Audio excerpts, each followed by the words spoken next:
Que Dieu vous bénisse abondamment, mesdames et messieurs, frères et sœurs. Que Dieu vous bénisse partout où vous êtes.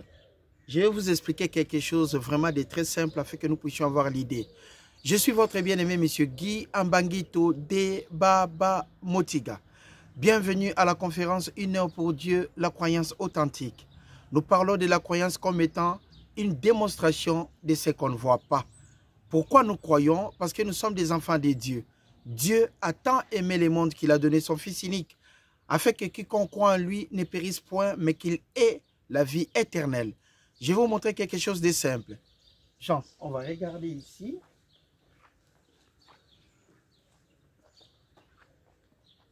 Si on vient par là, il y a à peu près une distance de 3 mètres dans le vide. Donc à partir, après cette clôture de protection, il y a à peu près 3 mètres là-bas.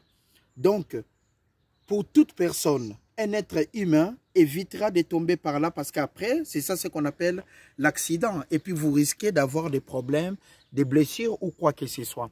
Dans notre enseignement d'aujourd'hui, nous allons parler de quelque chose qui peut permettre à une personne ou à un croyant de ne pas progresser dans la vie, de ne pas avancer, de ne pas trouver le travail, de ne pas trouver la guérison quand on tombe malade. Il y a toujours quelque chose qui nous embête, qui ne nous permettent pas d'aller de l'avant. Ça s'appelle la peur. Le thème de notre enseignement que nous allons partager aujourd'hui n'est rien d'autre que la peur. La peur, c'est une émotion qui est générée par rapport à une situation qui peut venir ou soit un danger en perspective. Si vous voyez un danger en perspective ou vous êtes dans une forêt, vous croisez un animal qui est très très dangereux, ça va générer la peur en vous. Et quand on a peur, on ne peut plus réaliser quoi que ce soit de bien. Quand on a peur, on peut hésiter dans la vie. Même là où on devait gagner, on va se retirer pour perdre. Quand on a peur, on peut hésiter de croire. Même là où on devait gagner, on est perdant. Quand on a peur, on peut mourir pauvre, tout en sachant qu'on devait être riche parce que le bonheur est toujours près de nous. Quand on a peur, on ne peut pas avancer. Voilà pourquoi nous allons partager cela dans la parole de Dieu afin de comprendre. Il y a dans d'autres situations de la vie, vous ne pouvez pas agir parce que vous avez peur. Et la peur, cette émotion-là, qui est générée par un danger en perspective, empêche tout un croyant d'avancer. La peur, c'est le grain de sable dans le mécanisme des croyances pour vous permettre de ne pas croire. Nous savons que nous avons deux sortes de croyances, la croyance négative et la croyance positive. Nous croyons positivement de la part de Dieu pour nos vies, et puis on peut croire aussi négativement. Si on met dans sa tête que la maladie que j'ai est incurable, je ne connaîtrai jamais la guérison, eh bien vous n'aurez jamais la guérison. Mais si vous mettez dans votre tête qu'un jour j'aurai du travail et que je me lève tôt, je vais chercher du travail, vous en aurez. Parce que nous avons la croyance positive et la croyance négative. Mais qu'est-ce qui empêche à l'homme de Dieu, à un chrétien de progresser, à un chrétien de gagner sa vie facilement? C'est la peur. La peur de devenir riche, la peur d'être heureux dans la vie, la peur de trouver une famille équilibrée, la peur de trouver un travail, la peur de prospérer. Des fois, on peut avoir peur de là. Parce que quand on voit les autres progresser dans la vie, on se met dans sa tête que Dieu a fait cela que pour eux. Ça, c'est une erreur grave. Dieu a créé le monde avec l'équilibre total. Il nous a donné pour tous ceux qui contribuent à la vie et à la piété. Dieu a envoyé son Fils unique afin que quiconque croit en lui ne périsse point, mais qu'il ait la vie éternelle. Les voleurs ne viennent que pour dérober, égorger et détruire. Mais Jésus-Christ est venu afin que le brebis ait la vie et qu'elle soit dans l'abondance. Maintenant, comment on peut être dans l'abondance si on ne croit pas? Et comment on pourra être dans l'abondance si on a peur? Voilà pourquoi nous allons partager la parole de Dieu. Le thème de notre enseignement est la peur. Job. Le livre de Job, chapitre 3. Le livre de Job, chapitre 3, nous allons commencer à partir du verset 25. Ce que je crains, c'est ce qui m'arrive. Ce que je redoute, c'est ce qui m'atteint. Je n'ai ni tranquillité, ni paix, ni repos, et les troubles s'est emparé de moi. Job a parlé de cela par rapport à sa croyance. Job avait peur que ses enfants pêchent dans la vie. Et chaque matin, il priait pour la vie de ses enfants. Parce qu'il avait peur de la corruption qui rentre dans sa vie. Il avait tellement peur. Et à la fin, lui-même, il s'est dit, ce que je crains, c'est ce qui m'arrive. et ce que je redoute, c'est ce qui m'atteint. Si je mets dans ma tête que la maladie que je souffre ne trouvera jamais la guérison, nous n'aurons jamais de guérison. Si je mets dans ma tête que je mourrai pauvre, eh bien, je serai toujours pauvre toute ma vie. La crainte, la peur et les grains de sable dans le mouvement de la croyance. Celui qui croit que Jésus-Christ est venu pour que nous ayons la vie et que nous soyons dans l'abondance, celui-là ne perdra rien. Parce que la volonté de Dieu est que tout homme puisse prospérer et connaître la vérité qui est sa parole. Parce que Dieu est tout simplement amour. Job disait cela par rapport à la vie de ses enfants. Ce que je crains, c'est ce qui m'arrive. Ce que je redoute, c'est ce qui m'atteint. Mettez toujours dans votre tête que Dieu est bon.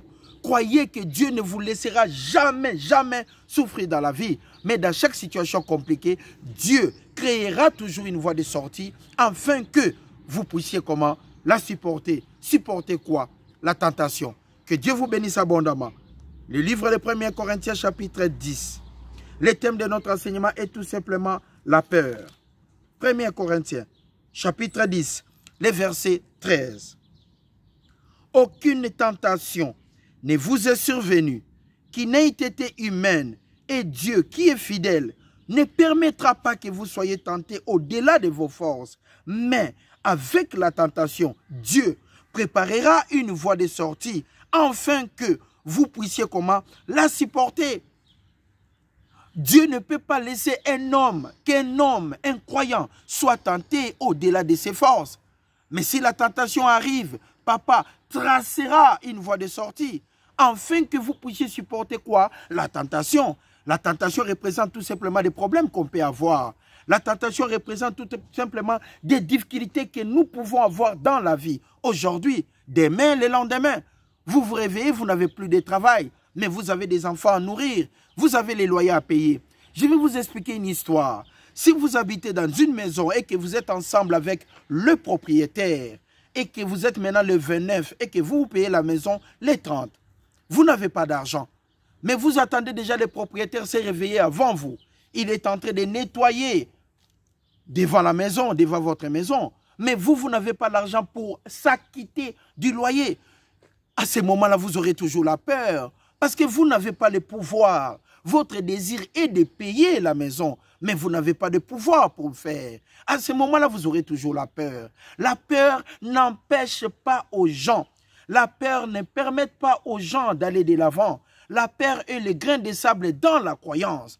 Quand on a peur, on ne peut plus croire positivement. Quand on a des doutes, on ne peut plus croire positivement. Et comment on a peur dans la vie? C'est par rapport à ce qu'on voit. C'est par rapport à ce qu'on attend. C'est par rapport à ce qu'on voit. C'est là où on a toujours la peur. Si vous êtes en train de vous battre ou de discuter avec quelqu'un qui est plus grand que vous de 2 mètres, il est tellement fort, vous aurez la peur de l'affronter. Mais vous savez, en ayant la peur, vous n'allez jamais agir dans votre vie. Et la personne prendra les décisions toujours dans votre vie. On a toujours peur quand on n'a pas de pouvoir. On a toujours peur quand on n'a pas de quoi s'acquitter souvent d'une dette. Mais Dieu dit dans sa parole que 1000 tombent à gauche, 10 000 à notre droite. Nous ne serons jamais atteints parce que nous sommes là en tant que des enfants de Dieu. Et notre croyance restera toujours incorruptible si nous n'avons pas peur. Dans la croyance, il y a la quiétude. Dans la croyance, il y a la conviction. Dans la croyance, il y a l'assurance. Tout ce que nous faisons avec assurance que Dieu n'est point un homme pour mentir, ni un fils de l'homme pour se repentir. La parole de Dieu nous confirme, quelle que soit la tentation, il y aura toujours une voie de sortie. Et quel que soit le problème, il y aura toujours une solution. Aucun problème n'est au-dessus du pouvoir de Dieu. Le pouvoir de Dieu est au-dessus de tout. Voilà pourquoi un enfant de Dieu ne peut pas souffrir éternellement. Parce que Dieu a dit dans sa parole, aucune tentation qui vous est survenue n'ait été humaine. Et Dieu qui est fidèle ne permettra pas que vous soyez tentés au-delà de vos forces. Mais avec la tentation, il créera une voie de sortie. Une voie de sortie afin que vous puissiez la supporter. Supporter quoi? La tentation. Le thème de notre enseignement est la peur. En tant que des croyants, on ne peut pas avoir de la peur. On ne peut pas avoir peur de la vie. Parce que Dieu a tout mis là pour nous. Dieu nous a créés à son image. Il nous a donné sa parole ainsi que toutes les promesses. C'est le même Dieu qui a aidé Abraham. C'est le même Dieu qui a accompagné Moïse. C'est le même Dieu qui a été avec Josué. Et c'est le même Dieu, le Père de notre Seigneur et Sauveur, Jésus-Christ, aujourd'hui qui est avec nous. Nous ne sommes pas de ceux qui se retirent pour se perdre, mais on se retire quand on a peur. Mais nous avons tout simplement la conviction. Voilà pourquoi on n'a pas peur. Quelles que soient les situations que vous pouvez traverser dans la vie et quels que soient les problèmes que vous avez dans la vie, faites toujours une chose. N'ayez pas peur. Pourquoi avoir peur si vous avez de la croyance? On a peur quand on ne croit plus. Et quand on croit négativement, c'est là où on a peur. Mais quand on croit positivement, on ne peut pas avoir peur. Parce que Dieu n'est point un homme pour mentir, ni un fils de l'homme pour se repentir. Les livres de Matthieu. Les livres de Matthieu, chapitre 14. Les livres de Matthieu, chapitre 14, le verset 20. La foule, tous mangèrent et furent rassasiés, et en apportant 12 paniers pleins des morceaux qui restaient. Ceux qui avaient mangé étaient environ 5000 hommes, sans les femmes et les enfants. Aussitôt, après Jésus-Christ, il obligea les disciples à monter dans la barque et à passer avant lui de l'autre côté. C'est pendant qu'il renverrait la foule. Quand il eut renvoyé, il monta sur la montagne pour prier à l'écart. Et comme le soir était venu, il était là seul. Jésus-Christ était là tout seul. Le thème de notre enseignement est tout simplement la peur. Quand on a peur, on ne peut même pas agir dans la vie. Quand on a peur, on peut toujours hésiter dans la vie. Mais quand on croit Dieu, on a confiance et on peut agir en tant que tel. Parce que Dieu est le Tout-Puissant. Dieu est le Père de notre Seigneur et Sauveur Jésus-Christ. S'il n'est pas nécessaire d'avoir peur de la vie, parce que tout est possible à celui qui croit. Il n'est pas nécessaire d'hésiter, parce qu'on n'a pas de moyens. Tout est possible à celui qui croit. Il n'est pas nécessaire de se retirer devant un problème, parce que tout est possible à celui qui croit. Mais Dieu a dit dans sa parole, la peur ne peut pas nous aider.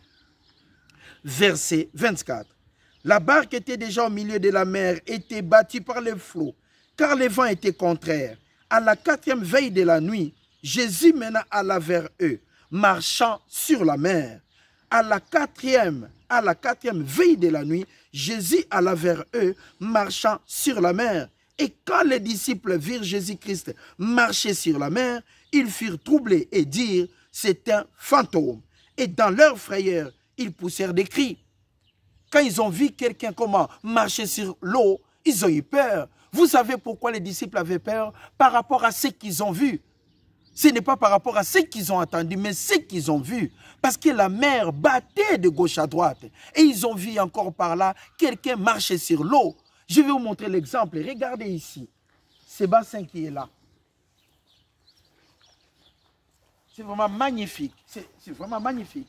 Et quand on dit que Jésus-Christ marchait sur l'eau, ça veut dire que Jésus-Christ mettait les pieds sur l'eau et c'est l'eau qui supportait les poids de Jésus-Christ. Il marchait sur l'eau.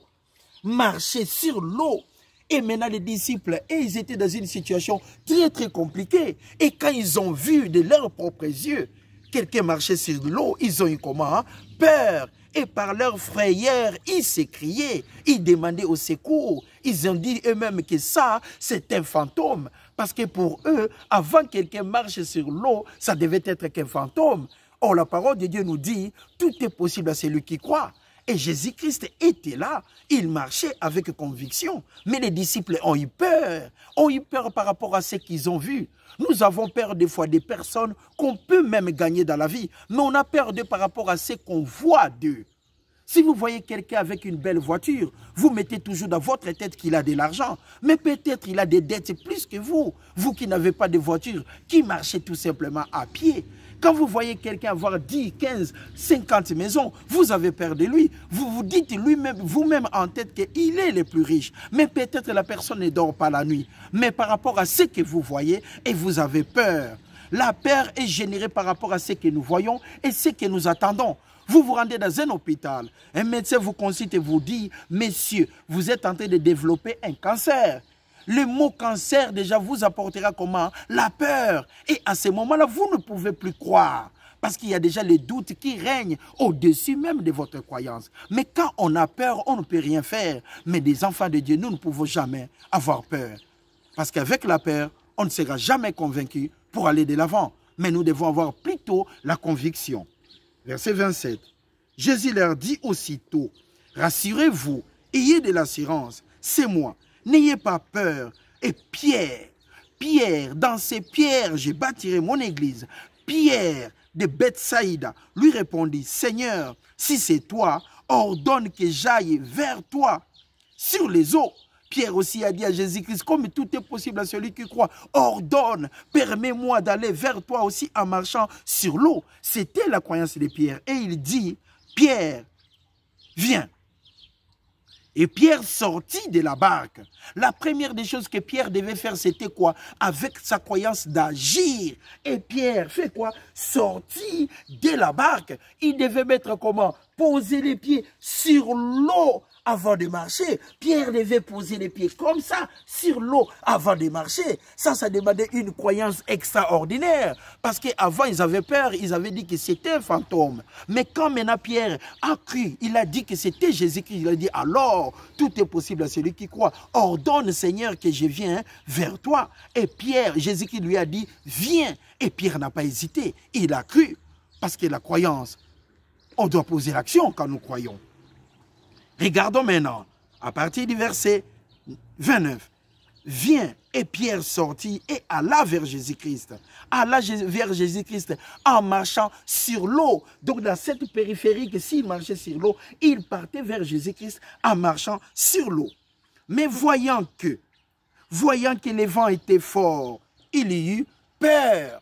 Quand nous croyons dans notre vie pour marcher, pour devenir riche, pour trouver du travail, vous arrivez dans une maison ou bien dans une entreprise bien clôturée, propre, et vous hésitez. Vous dites en vous-même que ce n'est pas ma place. Eh bien, vous vous trompez, parce que la croyance n'a pas de limites, parce que notre Dieu est infini. L'éternel est Dieu, et puis Dieu est éternel. Maintenant, Pierre, voyant comment les vents étaient forts, la peur ne peut être générée par ce que nous voyons et ce que nous attendons. Pierre, voyant que les vents étaient forts, il a regardé de gauche à droite. Et quand il a regardé, il eut comment? Peur, voyant avec ses propres yeux que les vents étaient forts. Les vents étaient forts dans la vie, avec des dettes. Les vents étaient forts dans la vie, avec la maladie. Les vents étaient forts dans la vie, avec ce qui ne veut pas de notre bonheur. Les vents étaient forts dans la vie, par rapport à nos ennemis qui nous font du mal. Les vents étaient forts dans la vie et l'homme se retira. Mais Pierre, quand il a vu que les vents étaient forts et la croyance a perdu tout ce qu'il avait, le support, et il commença à avoir peur. Et quand on a peur, on ne peut plus croire positivement. Pierre a eu peur par rapport à ce qu'il voyait. On a aussi peur dans la vie par rapport à des gens qui nous entourent, par rapport à ce que nous voyons. Et à ce moment-là, nous hésitons. Il marchait bien sur l'eau. Pierre marchait sur l'eau. Pierre progressait sur l'eau.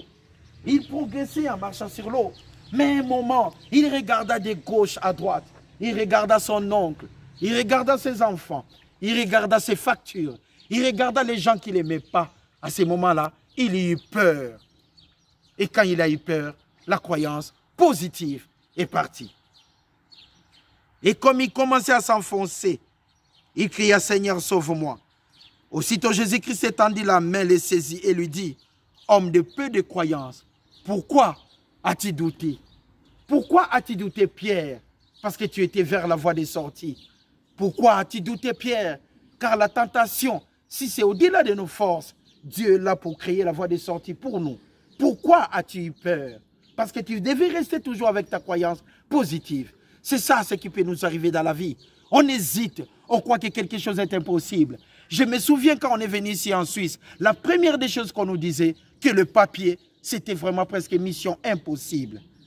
Et à ce moment-là, tu vas développer la croyance négative et tu n'auras jamais de papier. Mais quand tu crois que tu es honnête, tu peux être intégré dans ces pays et qu'on peut t'accueillir, tu peux avoir de bonnes réponses et des meilleures, bien sûr.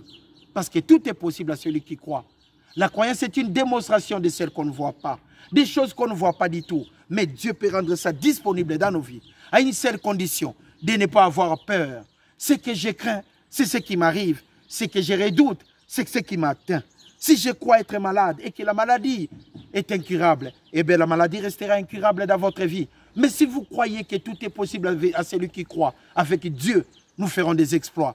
Pierre marchait sur l'eau, mais quand il a regardé de gauche à droite, la vie, des bijoux, les habits, des dettes, des voitures et autres, il y eut comment? Peur. Et il commença à s'enfoncer. Et Jésus-Christ lui a dit, homme de peu de foi, pourquoi as-tu douté? 1 Jean chapitre 4. Le thème de notre enseignement est tout simplement la peur. Nous, on doit croire toujours positivement. Magnifique. Aujourd'hui, c'est vraiment une belle journée, hein, Jean. Si on regarde, et bientôt, il y aura des soleils en perspective et les gens mèneront leurs enfants. Tout le monde viendra prendre de l'air ici. Nous sommes bien ici à Ouchy. Que Dieu vous bénisse abondamment. 1 Jean chapitre 4. Dieu est amour. À partir du verset 16. Et c'est lui qui demeure dans l'amour en Dieu et Dieu demeure en lui. Tel il est. Tel nous sommes aussi dans ce monde. C'est en cela que l'amour est parfait en nous, afin que nous ayons dès l'assurance, la conviction, au jour du jugement. La crainte n'est pas dans l'amour. Quand on aime, on ne peut pas avoir la peur. La crainte ne vient pas dans l'amour, mais l'amour parfait bannit la crainte, car la crainte suppose un châtiment. Et celui qui craint n'est pas parfait dans l'amour. Pour nous, nous l'aimons parce qu'il nous a aimés les premiers. Si quelqu'un dit j'aime Dieu et qu'il haïsse son frère, c'est un quoi? Menteur. Car c'est lui qui n'aime pas son frère qu'il voit. Comment peut-il aimer Dieu qu'il ne voit pas? L'amour de Dieu dans notre intelligence nous prouve à ne pas avoir peur.